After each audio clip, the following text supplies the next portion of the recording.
BRS party యాక్టివ్గా ఉండేటటువంటి లీడర్లందరి మీద కేసులు పెట్టి అందరినీ జైళ్లకు పంపించాలనేటటువంటి దురుద్దేశము దుర్మార్గం ఈ ముఖ్యమంత్రి రేవంత్ రెడ్డి ఈ మంత్రి వివేక్ గారు చేస్తూ ఉన్నారు. చివరికి ఏమాత్రం సంబంధం లేని పాపం మా కోలక్ష్మి అక్క మీద కూడా కేసు పెట్టింది.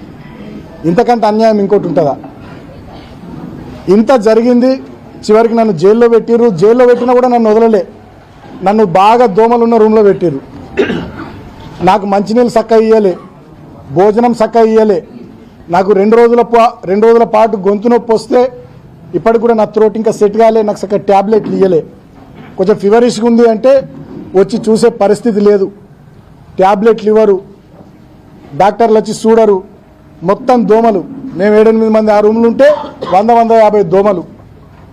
అంటే కావాలని చెప్పి మాకు రిస్ట్రిక్షన్స్, నువ్వు గిన్నెనే తిరగాలి, ఇగో గిదే బ్యారకు, బయటకు పోవద్దు, న్యూస్ పేపర్లు ఇయ్యరు, పుస్తకాలు తెప్పించుకుంటామంటే దానికి కోర్టు నుంచి పర్మిషన్ కావాలంటారు.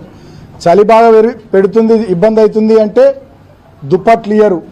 మా శ్రీకాంత్ అని మా అడ్వకేట్ ఒక 3 రోజుల తర్వాత పాపం ఆయన పోరాటం చేసి నేను కప్పుకోవడానికి కూడా దుప్పటి, దానికోసం మా ఆదిలాబాద్ చెందినటువంటి శ్రీకాంత్ అనే అడ్వకేటు 3 రోజులు ఫైట్ చేయాల్సి వచ్చింది. 3 రోజుల ఫైట్ తర్వాత నాకు దుప్పటి వచ్చింది లోపలికి.